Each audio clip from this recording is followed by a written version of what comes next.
Hello guys, my name is Monica Danae and today we're going to talk about anthropology when it emerged, part of its historical background, the postulates and many things about it. First, you need to know that anthropology is the study of the way of living of the people and of course the place where they live. Also, it is known that it emerged at Renaissance in Germany and was used as a reference to history, but later it was used as the first time in English at the beginning of the 18th century. So it is known that anthropology emerged or began at the 18th century. So now I'm going to describe some of the different theories of anthropology.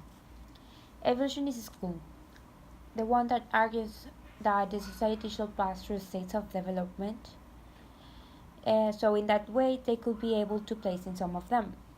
The work of a social scientist is to discover and present the stages that span all cultures to reach the highest level of development, generally associated with the European societies of that time, but nowadays it's kind of weird to think all societies evolve in the same way. Next, we have historical particularism. That's the reaction to the prevailing evolutionary ideas, arguing that they were based on it was the insufficient empirical evidence. Uh, It is proposed, rather than to strive to establish general stages, to emphasize particular aspects of the singular story of the studied cultures. In other words, every culture or society is a consequence of its own particular process which results of the sum of aspects who have been built in through the pass of time. Now, diffusionism. Reaction to evolutionism that proposed that the cultures adopt the elements by imitation. As the name says, the cultural characters were diffused from one society to another by the voluntary or involuntary contact. It caused that several societies shared language, ideology, ways of thinking, religion, economy, among other elements. That's why we see a lot of similar characters in different societies. Functionalism describes the function of the custom and institution for the society studied. Means that by which we come to understand its origins. Neoevolutionism. The works of Morgan are re-examined and his contribution to the society of culture are redeemed. The existence of cultural evolution determined by the amount of energy that should or could be captured and put into execution by person. And at the same time, it was Julian Stewart and his cultural ecology, which interaction would allow you to learn both the different and similarities of ancient and contemporary civilization. French structuralism. This school used an analogy to explain the origin of the differences and similarities among cultures.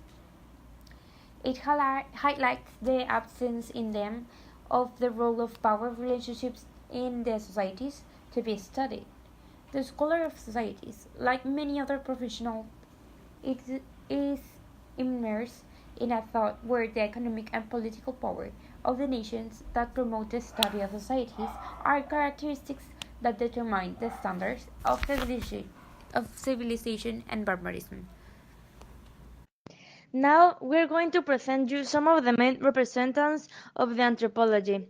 In the first place, we have Edward B. Taylor, who is the founder of cultural anthropology. Some of his works are Primitive Culture and Anthropology.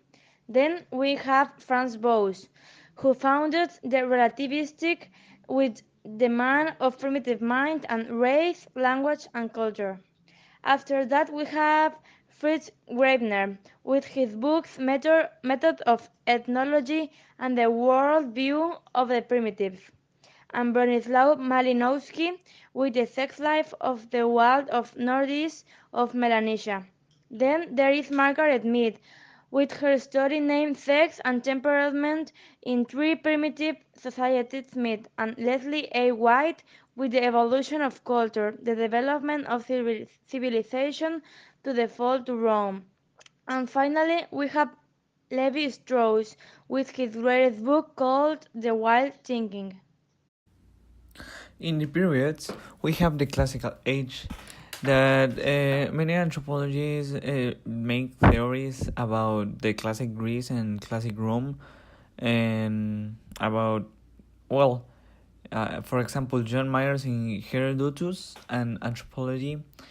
That's one of the classic and the iconic